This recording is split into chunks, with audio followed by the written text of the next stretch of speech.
Number of viewers for WNBA games that Caitlin Clark is not in is like 3 to 4 million. When she's in the game, when it's her game played, it's like 17 million. Yeah. Well, I also look at the attendance in the arena. Yes. It's 8 to 10,000 everywhere else. Caitlin Clark, 17, 18,000. The WNBA is clearly struggling to navigate the semifinals and finals without Caitlin Clark, and it shows. The energy feels off, viewership is dipping, and the momentum the league built earlier in the season is starting to stall. Without their breakout star on the floor, the spotlight just isn't hitting the same. Not that the game speaks for itself, but it's also in the numbers. Just look at the difference in All-Star votes compared to last year. Asia Wilson led with just under 100,000 votes, and this year Caitlin Clark is leading with a little over 700,000. What a difference a year makes. Games without Caitlin Clark are drawing significantly fewer viewers, and the impact is undeniable. The WNBA is now feeling the full weight of the Caitlin Clark effect. A massive hit to engagement and visibility whenever she's not on the court. It's becoming clear just how crucial her presence is to the league's momentum and reach. Caitlin's departure, do we think that these new WNBA fans are going to stick around for the rest of the playoffs? The Liberty Aces series might be one that draws some numbers. The disparity between 1.8 million and around 400,000 is wild, especially with football season being in full swing. If the WNBA had handled things more wisely and not allowed officials to consistently target or ambush Caitlin Clark, they might have avoided this situation altogether. Now, they're facing the consequences. Fans are tuning out, refusing to watch games that don't feature her. Because let's face it, tit just doesn't feel the same without Caitlin Clark on the court. Check this out.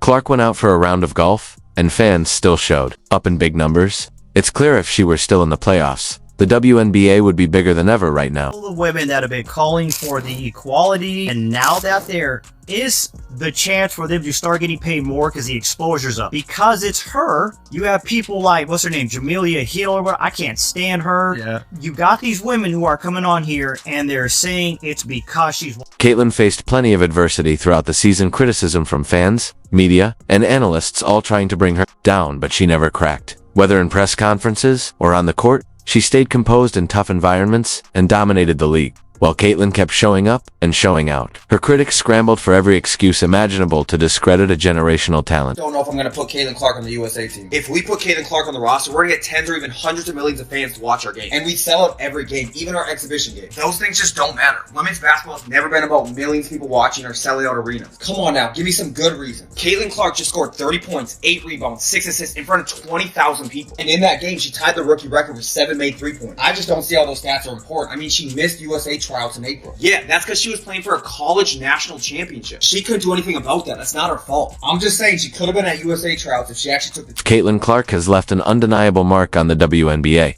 continuing the momentum she built during her legendary college career at the University of Iowa. Her performances in the NCAA weren't just impressive, they were historic, redefining what's possible in college basketball. Known for her explosive scoring and deep-range shooting, Clark consistently delivered jaw-dropping moments that left commentators, coaches, and fans in awe. But now that Caitlin Clark is out, and again, like I said, she brought a whole new fan base. And I'm not going to say it was one race or another or one type of person. I believe that all different types of people really started embracing Caitlin Clark. Female, male, black, white, young, old. Caitlin Clark is just a superstar. That's what happens when you have a star in a league. Caitlin then entered the league as a star, and it was clear from the wasn't going to disappoint. Fans who had followed her journey from Iowa eagerly waited to see how her game would translate to the professional level, and she exceeded expectations. Every time she stepped on the court, she delivered performances that fully justified the immense hype surrounding her arrival in the WNBA. This season, they were the most watched team in the league. An average of viewership, 1.1 million viewers each game in the regular season. Other games listed to this paled in comparison, drawing just about 394,000 viewers on average. Averaging around 394,000 viewers per game, Caitlin Clark didn't just draw numbers, she changed the game. What truly set her apart wasn't just her individual brilliance, but her ability to elevate everyone around her. While many stars dominate on their own, Clark's elite court vision created opportunities that most players wouldn't even notice. Her leadership on the floor guided the Fever to several key wins, and even as a rookie, she was the go-to player in clutch moments, delivering more often than not. It became clear that Caitlin Clark wasn't just a promising young talent, she was already one of the most influential players in the WNBA. The attention she brought from fans and media alike was unmatched. And it didn't take long for the league to realize Caitlin Clark had the potential to be the face of the WNBA. Since Caitlin has joined the WNBA, we've now earned enough money for every single team to fly private. So if we put her on the team, we're going to be able to fly private all the way to Paris and back. We have been fighting for private flights for so many years in women's basketball, but I mean, we can go back to commercial. That's something the league has been asking for so long. And now Caitlin has literally given that to us. All right, I made my decision. Okay, good. So you're going to put her on the team. The world's going to be so excited. Caitlin Clark has brought us millions of fans, hundreds of millions of dollars, and private flights. But at the end of the day, that's just not enough. By the end of the season, the Indiana Fever looked like a team on the rise. With Caitlin Clark leading the charge, they had all the ingredients for a deep playoff run. The fan base, now significantly larger thanks to Clark's impact, was energized and hopeful. There was a growing belief that the Fever were ready to shed their underdog status and finally make a name for themselves in the league. Hey, I'd just like to say congratulations to Caitlin Clark, #1 player on the planet right now. Let's go ahead and do this game today. You got your hands full. You're probably nervous because it's senior day.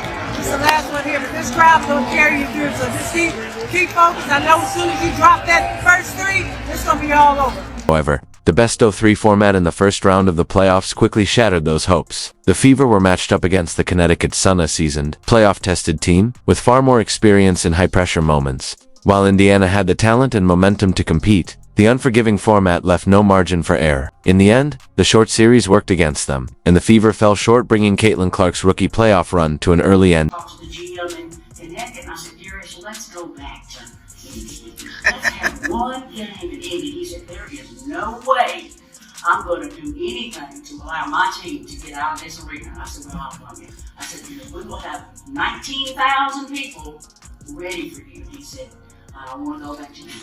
But our players deserved a chance to play home. The lack of a home game was especially devastating for the Fever, as one of the most passionately supported teams in the WNBA. Indiana regularly packed arenas with nearly 20,000 fans, a level of energy and home court advantage that can swing a playoff series, particularly for a young team still finding its footing. In the end, the Fever were eliminated, and Caitlin Clark's rookie season came to an abrupt and disappointing close. The entire series felt like a missed opportunity, not just for the Fever, but for the WNBA as a whole. One of the league's brightest stars was gone far too early, and the rest of the playoffs felt noticeably dimmer without her. The decision to use a best-of-3 format in the first round has since drawn heavy criticism, especially in light of Clark's early exit. For a league striving to grow its fan base and boost viewership, it was a crucial opportunity, lost the chance to spotlight a generational talent on the biggest stage. For the 2023 season, the WNBA had grown by 40% viewership from 2022 to 2023. But with Caitlin Clark's arrival, it's grown by 400% viewership. What that means is, if the WNBA were continue to grow at the rate it grew from 22 to 23, it would take until 2028 to do what Caitlin Clark did this year. The NBA, for instance, uses a best-of-5 format in the first round of its playoffs, giving teams more time to adjust, recover from early losses, and build momentum. This extended format allows for storylines to develop and drama to unfold. In contrast, the WNBA's shorter best-of-3 series leaves no room for error, often ending before the excitement can truly begin. That's exactly what happened with the Fever. For a league still fighting to expand its footprint in the sports world, creating marquee moments is critical. In a longer series, the Fever might have had the chance to regroup, return to Indiana, and play in front of their electric home crowd. The Caitlin Clark Show could have continued drawing fans, boosting ratings, and keeping national attention on the WNBA. Instead, they were eliminated in just 2 games, and with them, a large chunk of the league's playoff buzz disappeared too. Things that this group accomplished that, a lot of people probably didn't think was possible, one, to start the season, and 2, after the start we had to the season. So, yeah, it'll definitely be probably a little weird for me over the course of the first couple weeks, and then I'm sure I'll get bored and pick up a basketball again. So noise that I don't really listen to, honestly, because I'm in season. I have other things that we need to worry about than what other people have to say. I have a scout. I have 11 other minds on my team in my locker room that we got to make sure that we're on the same mindset.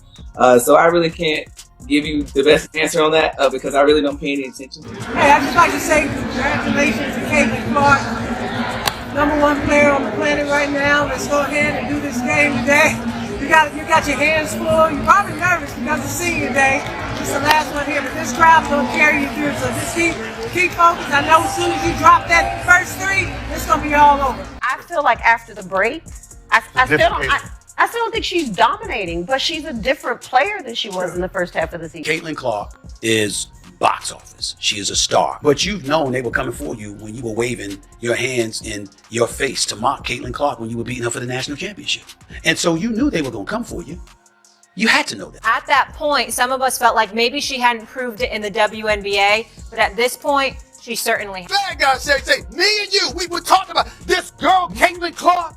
Oh, let me throw this out. By the way, Wasn't that anybody didn't think she was going to be successful or not play. It was just that we felt that other players in the W deserve shine as well. Basketball has really consumed my life for a year, so I feel like it'll be good for me to kind of reflect back on everything that's happened. Like, I feel like I didn't even have time to really reflect on my college career because it ended so fast. I feel like taking some time to myself and really enjoying that and reflecting back. 4th in betting odds on being MVP in the WNBA. These people are so disrespectful and so unknowledgeable and so stupid that it gives women's basketball a bad name.